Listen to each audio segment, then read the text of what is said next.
السلام علیکم جی۔ تو امان پروردہ کی بہت زیادہ ڈیمانڈنگ 36 ایپیسوڈ ماول حیات اسپیشل لے کر آ چکی ہوں، تو یقیناً آپ نے اس کا بہت زیادہ انتظار کیا ہوگا۔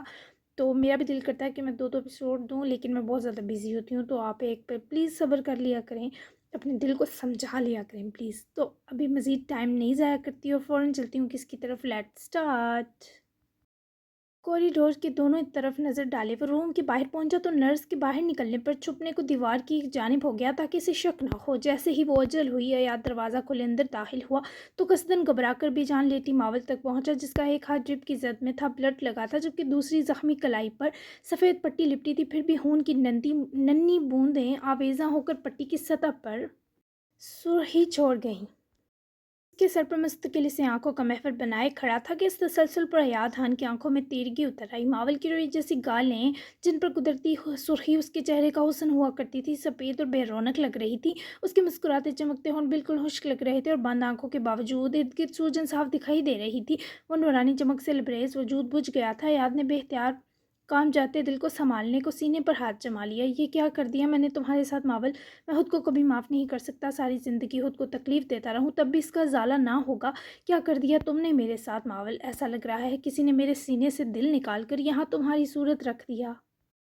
سارے اور تکلیف کے احساس سے حیات کی پلکیں نم ہوئی تو اس کے پاس ہی ٹک کر اسے جن نظروں سے دیکھ رہا تھا ان میں امید مرتی ہوئی دیکھی جا سکتی تھی۔ میں نہیں سمجھ سکا بروقت کہ تمہارا وہ تنگ کرنا، مجھ پر حق جمانا، مجھے مسکراتی گہری آنکھوں سے دیکھتے رہنا محبت بھی ہو سکتا ہے۔ کیا حیرانگی کی بات ہے، محبت تو ایک لمحے کا قصہ ہے، جیسے وہ لمحہ آج میں نے بھی محسوس کیا جب اپنی اس دنیا کو ماول کے بنا سوچا تو اندھیرے کے سوا کچھ نہیں تھا۔ میں بہت شرمندہ ہوں، میں نے تمہاری مسکراہٹ کھا لی، تم ساری زندگی صدا دے لینا لیکن ایک بار آنکھیں کھول دو، اسے چھونے کا حق نہ تھا، ورنہ اس لڑکی کو اتنے دور سے فقط دیکھنے پر اکتفا نہ کرتا۔ نہ جانے یہ ماول کی خوش قسمتی تھی یا بدقسمتی کہ وہ دھیرے دھیرے اس شخص کے روبرو زندگی کی طرف لوٹ رہی تھی۔ کوئی آپ کی وجہ سے مرنا چاہے تو یہ ڈوب مرنے کا مقام ہوتا ہے، یہ اپنی آنکھیں کھولو تاکہ میں انہی میں ڈوب کر مروں۔ میں ایسا ہی عجیب ہوں ماول، میں بہت ضدی اور ناکارہ انسان ہوں، مجھ سے بے حسیاں اور ظلم سرزد ہو جاتے ہیں۔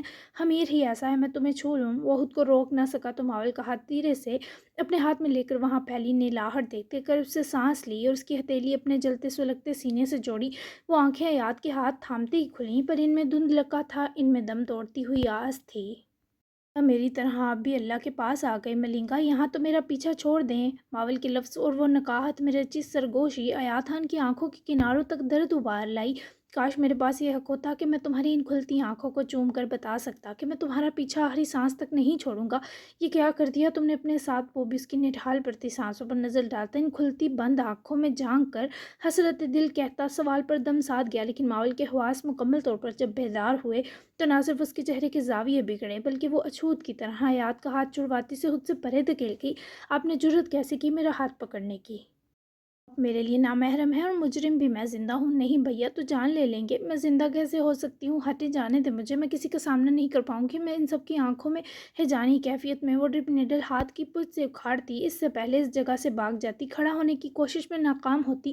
حیات کی بے تاب تڑپتی باہوں کا حصار میں قید ہوئی، اس کا سر بری طرح درد میں تھا، لیکن زیادہ تکلیف حیات کے تھامنے نے دی کیونکہ وہ دکھتے سر کو اس شخص کے سینے سے بے بسی سے جوڑ گئی۔ ایک بار اجازت دو گی تو یہ مجرم اپنے ہر جرم کا اعتراف کے ساتھ تلافی کرے گا اور تمہیں محرم بھی بنائے گا، صرف ایک بار۔ وہ حیات کے سینے بینچنے کی اس کوشش اور جرأت پر سلگ اٹھی، جسم و جاں میں اٹھتی تکلیف کی پرواہ کیے بنا اسے پھر سے جھٹک گئی۔ سہارا لیتی واپس میٹرس پر بیٹھی تو اس کا سانس جس شفافیت سے پھول رہا تھا، یہ دیکھنا حیات پر قیامت ہی تو تھا۔ سوچیے گا بھی مت، جا کر اس گھنگریالے بالوں والی کو بنائے محرم۔ میں کون ہوں؟ میں پہلے ہی اپنے گھر والوں کو زندہ مار چکی ہوں، اس حرکت سے میری نظروں سے ہٹ جائیں ورنہ کچھ بہت برا ہو جائے گا۔ اپنی شکل بھی مت دکھائیے گا، نفرت ہے آپ کے اس منہ سے، جائیں ورنہ میں چیخنے لگوں گی۔ وہ اس کی موجودگی تک سے دکھ رہی تھی، اس کے کرلی بال اس کے پورے سراپے کو چھپائے ہوئے سوگواریت طاری کیے ہوئے تھے۔ وہ چلتا ہوا قریب آیا اور ماول کے قدموں میں بیٹھا۔ ماول نے گہرے گہرے سانس بھرتے اس شخص کی آنکھوں میں دیکھا۔ تم کون ہو؟ اس سوال کا جواب آج ہی تو ملا ہے۔ ہم اس ذاتی لڑائی کو ذاتی نہیں رکھ سکتے ماول، بہت ذاتی کہ اس کی خبر صرف ہم دو کو رہے۔ جتنا ہرٹ کیا ہے تم 100% زیادہ کر لینا، لیکن وعدہ کرو خود کو دوبارہ ایک خراش بھی نہیں لگاؤ گی۔ یہ گھنگریالے بالوں والی مسکراتی ہوئی اور تنگ کرتے ہی سجتی ہے۔ جس مرضی سے پوچھ لینا خود سے، مجھے بھی بہت نفرت محسوس ہو رہی ہے، پر تم مجھے کیسے برداشت کر رہی ہو سمجھ سکتا ہوں، لیکن ایک چھوٹی سی ریکویسٹ ہے، مجھے یہ حق دے دو کہ میں تمہیں منا سکوں۔ وہ اس کے قدموں میں بیٹھا فقیر ہی تو لگ رہا تھا نہ تو آج وہ انا رہی تھی باقی نہ غرور، بس حزن ہی حزن بچ گیا تھا، اور ایک لامتناہی پچھتاوے میں ڈوبی ہوئی تڑپ جو ماول سے سوچنے سمجھنے کی حصے سلب کر رہی تھی۔ چلے جائیں یہاں سے، مجھے مزید رسوا مت کریں۔ ابھی مجھے سب کو اس حرکت کا جواب دینا ہے، مجھ سے، میرے دماغ سے، زندگی سے، رابطے سے اور دل سے اتنے دور چلے جائیں جتنی میری ماما چلی گئی تھیں کہ میں چاہ کر بھی ان تک نہ اپنی بات پہنچا سکتی ہوں نہ خود جا سکتی ہوں۔ جائیں ورنہ اول جملے نفرت سے کہتی، وہ سسک پڑی پر آخری پر چیخ پڑتی۔ پر ایاد اٹھ کھڑا ہوا، اس کے آنسو پونجنے چاہے، پر وہ اسے ہاتھ کو بھی اس قابل نہ سمجھتی تھی کہ ماول کے آنسوؤں تک کو چھو سکے۔ ماول رو نہیں نا پلیز۔ وہ اس کی گزارش پر منہ موڑ گئی، آنسو خود رگڑ دیے، پر ایاد کو دیکھنا گوارا نہ کیا۔ اوکے میں پھر آؤں گا، میں اب کہیں نہیں جا سکتا، مجبوری سمجھ لو، میری بے بسی سمجھ لو۔ تم سن رہی ہو نا، میں اب تم سے دور جا ہی نہیں سکتا۔ وہ اب بھی اس کی ایک نظر کو ترس رہا تھا جو آنکھیں پھیر کر ویسے بھی قہر ڈال رہی تھی۔ جائیں یہاں سے۔ اس بار وہ ہلکے بل چلائی تھی، مگر دروازہ کھول کر اندر آتے داران ماہر شاہ کو دیکھ کر ماول اور ایاد دونوں کے چہرے سفید پڑے تھے۔ پیچھے پیچھے داریا بھی اندر لپکی، لیکن کچھ لمحے کو ماحول میں سناٹا رچ گیا۔ تم کیا کر رہے ہو یہاں؟ داران کی آنکھوں کا تیش تکتے اس سے پہلے ایاد کچھ بولتا داران نے اس کا گریبان جکڑتے دیوار سے لگایا۔ ماول تو یہ منظر دیکھ کر کام گئی جیسے داریا نے قریب آتے خود سے لگا لیا۔ داران مجھے ماول دے دو پلیز۔ ایاد کی یہ گزارش ایک طرف داران کو آگ لگا گئی، پر ایاد خان کی آنکھوں کی دم توڑتی روشنی نے اس لگی آگ پر پھوار بھی ڈال دی، جبکہ ماول تو سکتے میں تھی۔ داریا تک کے چہرے کی رنگت بدل گئی۔ کیوں دوں؟ تاکہ تم اسے ہمیشہ سلگاتے رہو؟ تم نے پہنچایا نا میری بہن کو اس حال میں، تمہارا سایہ بھی نہ پڑنے دوں اس پر۔ اگر زندہ رہنا چاہتے ہو تو دوبارہ میرے سامنے مت آنا ایاد خان، ورنہ میں تمہاری جان لے لوں گا۔ نہ جانے کس احساس نے داران کو رحم دل بنا دیا کہ وہ تنبیہ کرتا اسے آزاد کیے دروازے کی طرف دھکیل گیا۔ اوپر سے جیسے ماول ہچکیوں کے سنگ روتی داریا میں چھپی کانپ رہی تھی۔ وہ منظر سب کے لیے دلخراش تھا۔ میں نے ایسا نہیں چاہا تھا، مجھے لگا اس کی پسندیدگی بس عام سی ہوگی، مجھے سیٹل دیکھے گی تو پیچھے ہٹ جائے گی۔ ہاں میں بیچ میں خود غرض بن گیا، جیلس کرنے کی خاطر فضول سے فضول حرکت کی، لیکن مجھ سے اتنا بڑا ظلم ہو جائے گا یہ کبھی نہیں سوچا تھا۔ داران پلیز مجھے دے دو اسے، میں اسے پہلے جیسا کر دوں گا، پھر تم بھلے اسے مجھ سے واپس لے لینا۔ ایاد کی گزارش پر داریا تک کی آنکھیں بھیگی۔ اوپر سے ماول کے حواس تو وہ شخص ویسے ہی اس کے لیے تڑپ کر جگڑ رہا تھا۔ داران نے پھر سے ایاد کا گریبان دبوچے لہرایا۔ کھلونا نہیں ہے یہ، جیتی جاگتی انسان ہے، میں مرا نہیں ہوں ایاد خان، سنبھال لوں گا اسے۔ اپنی بہن کو زندگی کی طرف لانے کے لیے کیا تم جیسی موت کے حوالے کر دوں؟ اگر ماول کا نام بھی تمہاری زبان پر آیا تو یہ زبان ہی کاٹ دوں گا۔ چلے جاؤ اس سے پہلے کہ بابا سرکار یہاں آئیں اور بات بڑھے۔ تم داریا کے بھائی اور حمین چوہان کے لاڈلے ہو، صرف اس لیے تمہیں زندہ یہاں سے جانے کی اجازت دے رہا ہوں، لیکن اگلی بار تم مجھے لحاظ و مروت سے بہت دور پاؤ گے۔ داران نے اسے پکڑ کر دھکیلتے آخری بار سمجھایا، پر وہ جانے پر راضی نہ تھا۔ داران مت کرو، میں نے اس کی ہنسی اجاڑی ہے تو مجھے ہی واپس مسکراہٹ کو اس کے چہرے پر آباد کرنے کا حق دو۔ مجھے اتنا حالی مت کرو، تمہیں حق ہے ماول کی حفاظت کے لیے سختی کو کرنے کا، لیکن مجھے اس سے دور مت کرو، یہ گرد میری جان پر بن جائے گا۔ ایاد نے آخری حد تک اس پتھر کو پگھلانے کی کوشش کی، پر داران نے گریز کا تاثر دیے خاموشی اختیار کی۔ داریا اسے کہو چلا جائے، ورنہ میرا ہاتھ اٹھ گیا تو تم دونوں بہن بھائی کو بہت ناگوار گزرے گا۔ داران کی سخت ٹون پر وہ اٹھ کر لالا کی طرف بڑھی تو دونوں نے بیک وقت روتی ہوئی ماول کے پاس بیٹھتے داران کو دیکھا، جو بھیا کے بیٹھتے ہی سسکتی ہوئی اس کے سینے میں جا بسی، زخمی بازو تک دکھی، پر داران کے دل میں برپا درد زیادہ شدید تھا۔ داریا نے ایاد کا ہاتھ پکڑا اور کمرے سے زبردستی باہر لاتی تیزی سے کوریڈور عبور کیے ہاسپٹل سے باہر لائی، مگر ایاد اس کا ہاتھ چھڑواتا رکا اور اسے بھی پکڑ کر جھنجھوڑ گیا۔ لالا مت کریں، ماہر شاہ آپ کو ماول نہیں دے گا، اور یہ اس کا حق ہے، مت کریں یوں اس کے آگے، بار بار گزارش، مجھے تکلیف ہو رہی ہے، گھر جائیں اور خود کو سنبھالیں۔ کرب اور دکھ سے داریا نے بائی کو سمجھانا چاہا، یہ جانتے بوجھتے کہ وہ کتنے ذہنی دباؤ کا شکار ہے۔ تم بھی نہیں سمجھ رہی مجھے، سفارش تک نہیں کی بائی کی، تم بھی بے وفا ہو گئی داریا، اب تمہیں ہم سے عزیز ماہر شاہ ہو گیا۔ ٹھیک ہے میں چلا جاتا ہوں، اگر داران مجھے ماول کی زخموں کا مرہم بننے نہیں دے گا تو میں کسی اور طرح مداوا کر لوں گا، لیکن خود کو اتنی تکلیف ہر صورت دے کر رہوں گا جتنی میری وجہ سے ماول نے برداشت کی۔ یہ بات تم داران کو بھی بتا دینا۔ ایاد نے اس کا ہاتھ جھٹکا اور غصے اور دکھ سے کہے وہاں سے گیا۔ داریا پیچھے تک آئی، پکارتی رہی، لیکن ایاد خان اس کی کسی پکار کو سنے بنا ہاسپٹل سے چلا گیا۔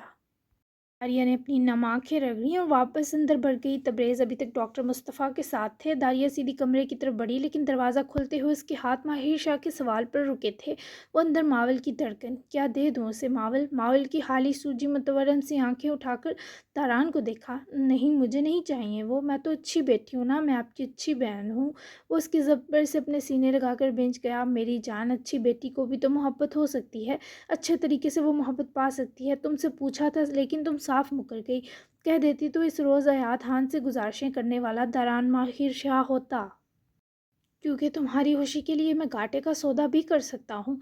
खुशी खुशी मैं तुम्हारी मुस्कुराहट मत्तम ना करने के जतन करते करते थक गया, और तुमने ज़िंदगी और मौत का इख्तियार किसी बेहिस के हाथ थमा दिया। कैसे मावल? ऐसे नहीं होता मेरे बच्चे, ऐसे किसी इंसान के हाथ हंसने रोने का इख्तियार नहीं सौंपा करते।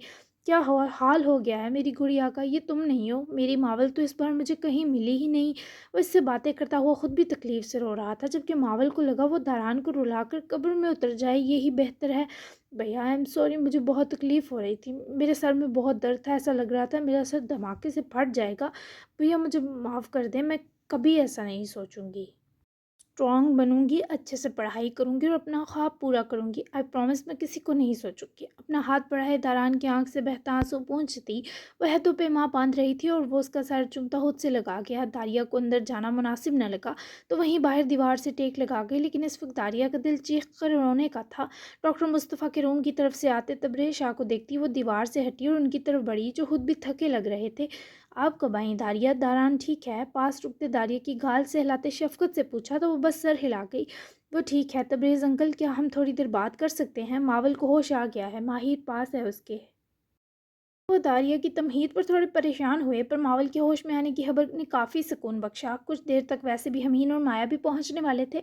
चलें आ जाएं, कैफेटेरिया चलते हैं। तबरेज़ ने उसको बाजू हिसार कर साथ लिया, तो वो भी मुबहम सा मुस्कुराई।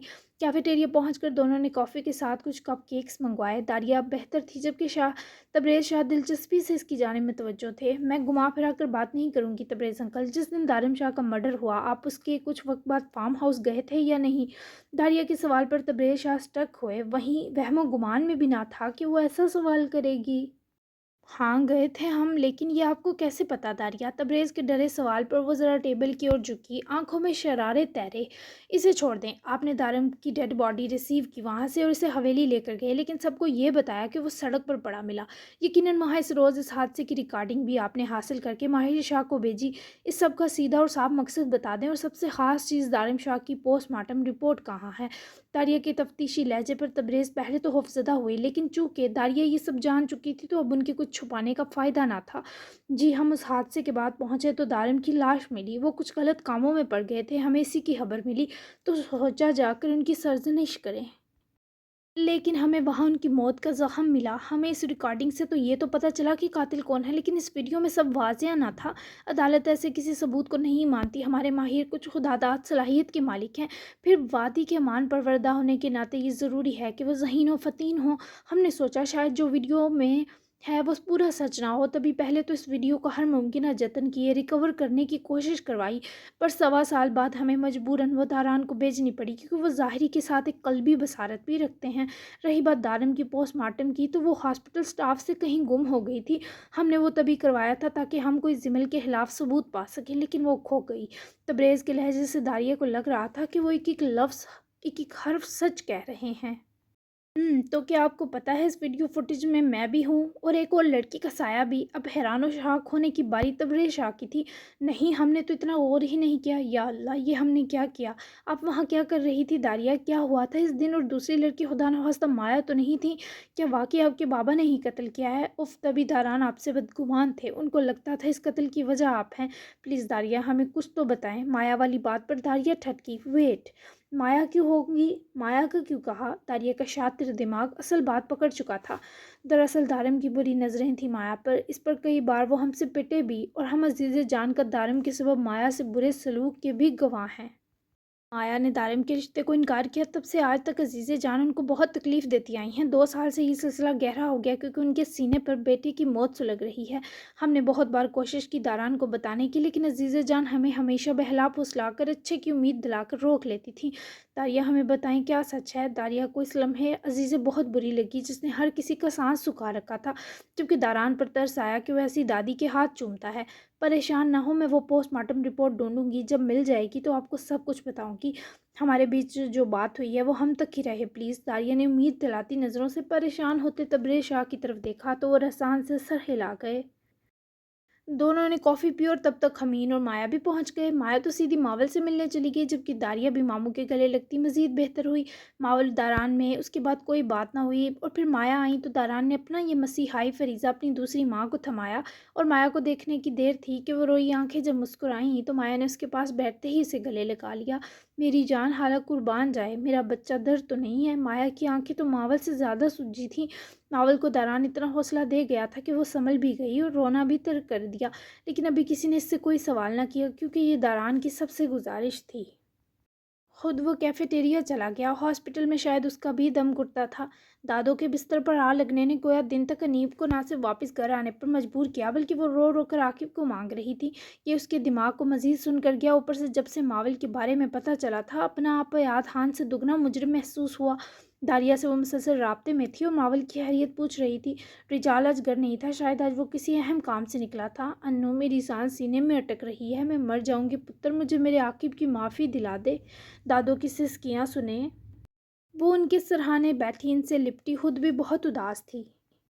मुझे नहीं पता दादो वो कहाँ मरा है, हर जगह से ब्लॉक कर दिया है इसने, बताएं मैं कहाँ से ढूंढूं।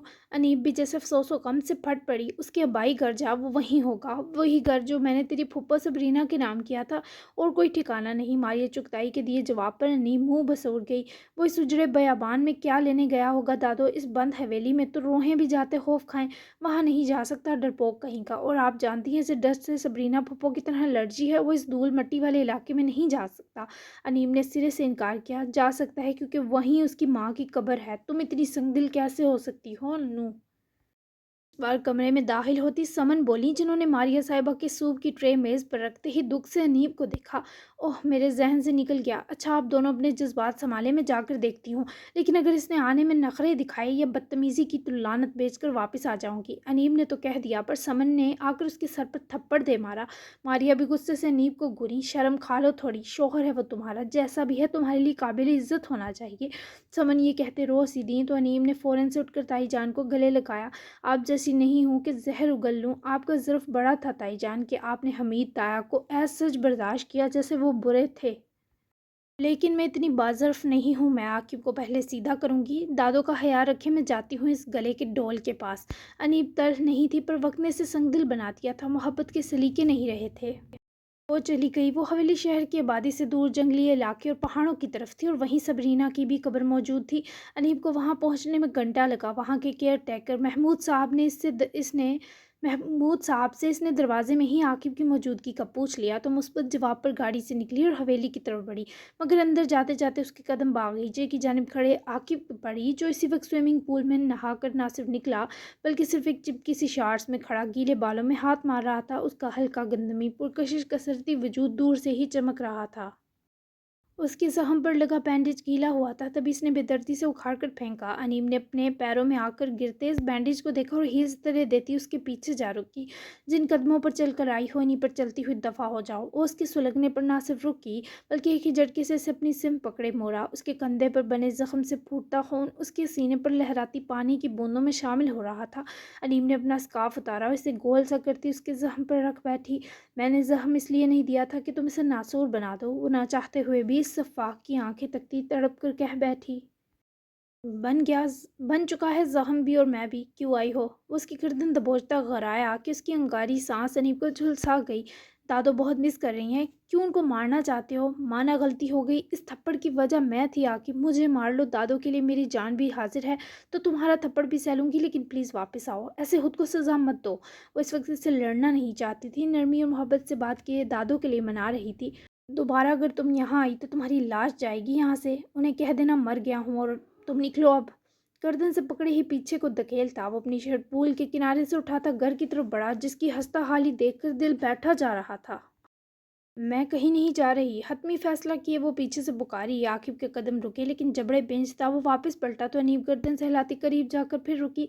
यहाँ कैसे रहोगे, किसी भी वक्त ये घर गिर सकता है। फौरी परेशानी में बड़बड़ाई।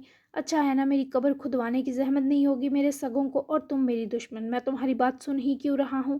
बेहिस्सी आकिब की आंखों से टपक रही थी, जबकि अंदाज वहशियाना थे। अनीब फीका सा मुस्कुराती। तुम जितने भी बुरे बन जाओ, अपने अंदर की मासूमियत को नहीं दबा सकते। इस छोटे से बच्चे को तुमने आज भी अपने अंदर जिंदा रखा हुआ है, जिसने अपनी पूरी कायनात यानी अपनी माँ खोई थी। दादों को कुछ हो गया तो क्या करोगे। क्या उनके एक थप्पड़ पर उनकी मोहब्बत, परवरिश, उनका खलूस, उनके लाड सब जो टुला दोगे। प्लीज़ आकिब, ये मत देखो कि तुमसे ये दरख्वास्त अनीब जहांगीर कर रही है। कोई गैर अजनबी या राह चलती हुई समझ लो, लेकिन प्लीज़ चलो मेरे साथ। वो इस वक्त अपने लिए नहीं, अपनी प्यारी दादों का केस लड़ रही थी कि तभी आकिब के रवा रखे सलूक की रत्ती बराबर परवाह न थी। जबकि अनीब अच्छे से जानती थी कि वो नानों से कितना प्यार करता है। वही तो थी जिन्होंने इस 20 साल मुर्दा एहसासात वाले आकिब को जीने की तरफ लाया था। मैं इस घर में नहीं जा सकता जहाँ तुम मौजूद हो। दिल पिघलने के बावजूद वो शफ़ाक़ियत से बाज ना आया। अनीब की पेशानी शक्ल-आलूद हुई। ठीक है, मैं मीडिया हाउस शिफ्ट हो जाऊंगी, लेकिन दादों को इस उम्र में तुम्हारे लिए तरसता हुआ नहीं देख सकती। मंजूर है। फैसला करती पलट गई, मगर आकिब को उसके लड़ने की उम्मीद थी, मगर वो तो बिना मुकाबले के हथियार डाल गई। उसकी बाजू पकड़े अपनी सिम पलटाए वो उसके चेहरे के सर तासुरात देखने लगा। अगर कभी मैंने ये कहा कि मैं इस दुनिया में भी नहीं रहना चाहता जहाँ तुम जैसी फसादन और मनहूस रहती है, तो क्या फिर भी ऐसी ही फर्माबरदारी दिखाकर मर जाओगी। लफ्ज़ लफ्ज़ जहर में बुझाए वो ये सवाल पूछकर अनीब के ज़ब्त का इम्तिहान ले रहा था। अनीब ने खफीफ से गुस्से को काबू किया और अपना हाथ झटक गई। जारी है, हार्ट बीट तेज़ हुई। अगली किस्त में ज़िमल रिहा होने वाला। स्टोरी थोड़ी आगे बढ़ेगी। बहुत सारे नए झटकों के लिए तैयार रहें। क्या मावल को मज़ीद बदला लेना चाहिए, क्या इससे भी हयात को जलने की तकलीफ़ से गुजारना चाहिए, ये इतना काफ़ी है। थोड़ी सी इसके बारे में राय दे ताकि मैं उस हिसाब से ज़रा कर सकूँ कुछ। और प्लीज़ जिन्होंने चैनल सब्सक्राइब नहीं किया वो कर लें, वरना आपको ये ना किस्त मिलेगी ना नोटिफिकेशन। और हाँ, कुछ दिन तक यूट्यूब भी आवाम के लिए सरप्राइज़ आ रहा है। अब आप लोग गेस करें कि वो सरप्राइज़ क्या होगा। वो कोई नावल भी हो सकता है, ही। मतलब कोई हॉरर, डार्क, रोमांस, फैंटेसी भी हो सकती है, कुछ भी हो सकता है। तो मिलते हैं हम 37 एपिसोड में, अगली एपिसोड में। तो आज संडे स्पेशल सरप्राइज़ दिया है, तो अच्छा सा रिस्पॉन्स दीजिएगा। तो मिलते हैं अगली एपिसोड में, तब तक के लिए अल्लाह हाफिज़।